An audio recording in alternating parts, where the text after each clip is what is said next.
सत्ता संभालते ही अमेरिकी राष्ट्रपति ट्रंप ने दनादन एग्जीक्यूटिव ऑर्डर्स साइन किए हैं और सबसे पहले हम जानते हैं कि एग्जीक्यूटिव ऑर्डर्स यानी कि कार्यकारी आदेश जो है वो होता क्या है और अमेरिकी राष्ट्रपति इसे जारी क्यों करते हैं। दरअसल अमेरिका का जो कार्यकारी आदेश है वो उसी तरह का होता है जैसे कि भारत में अध्यादेश होता है। हालांकि भारत में जारी होने वाले अध्यादेश को संसद के सत्र में बिल के रूप में पेश कर पारित कराना अनिवार्य होता है, लेकिन अमेरिका में ये राष्ट्रपति की तरफ से अमेरिका की जो संघीय सरकार है उसको दिया जाने वाला एक लिखित आदेश होता है जिसे अमेरिकी कांग्रेस में पास कराने की ज़रूरत नहीं होती है। एग्जीक्यूटिव ऑर्डर कानूनों के दायरे में होता है और ऐसा न होने की सूरत में उसकी कानूनी तौर पे समीक्षा हो सकती है। हालांकि इस तरह के जो नमूने हैं, इस तरह की जो बानगी है वो कम ही देखने को मिली है। अमेरिकी कांग्रेस किसी कार्यकारी आदेश को निरस्त करने के लिए कानून भी पास कर सकती है, लेकिन आखिरी जो वीटो है वो अमेरिका के राष्ट्रपति के पास ही होता है। तो इस तरह से कहें तो कार्यकारी आदेश जो है वो अमेरिकी राष्ट्रपति के अपने फैसलों को लागू करने का जो हथियार है उस तौर पर देखा जा सकता है।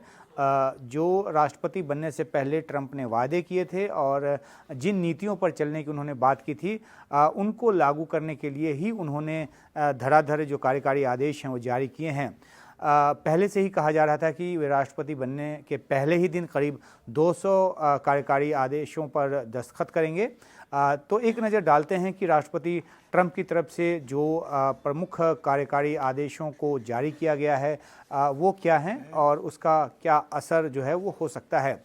राष्ट्रपति ट्रंप ने 6 जनवरी 2021 की हिंसा में जो शामिल लोग हैं जो कि उनके समर्थक थे, ऐसे 1600 जो लोग हैं उनको माफ़ी देने का एग्जीक्यूटिव ऑर्डर जारी कर दिया है। माना गया था कि इनको उकसाना जो है, इनके उकसावे के पीछे ट्रंप ही थे। जब 2020 के चुनाव नतीजे को, राष्ट्रपति चुनाव नतीजे को उन्होंने मानने से इनकार कर दिया था। उनके समर्थकों ने कैपिटल हिल में घुसकर हिंसा की थी, तोड़फोड़ किया था।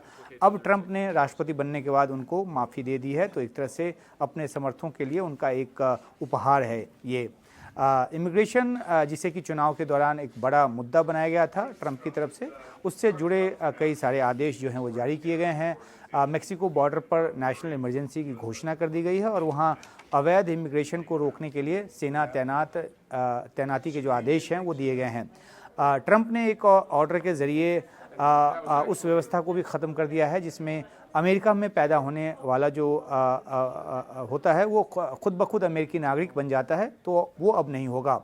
अमेरिका में नशीले पदार्थों, मानव तस्करी और सीमा पार आपराधिक गतिविधियों को रोकने के मकसद से सील द बॉर्डर का जो एग्जीक्यूटिव ऑर्डर है वो जारी किया गया है।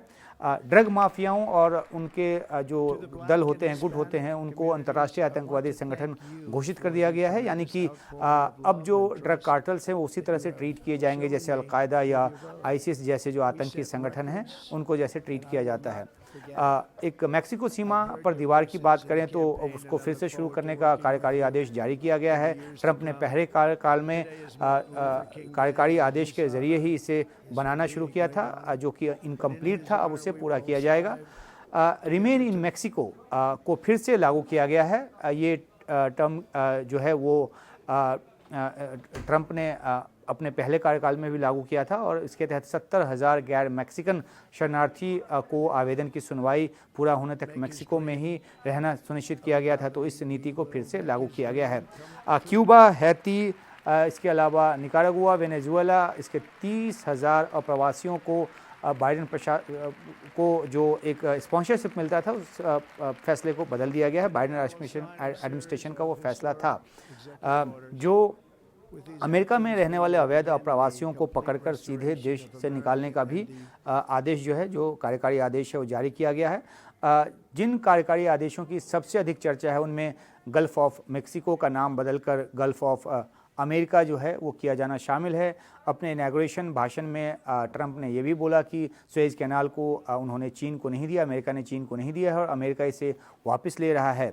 क्लाइमेट के मुद्दे पर अगर देखें तो ट्रंप ने फिर से पेरिस एग्रीमेंट से अमेरिका के निकलने का आदेश जो है वो जारी कर दिया है।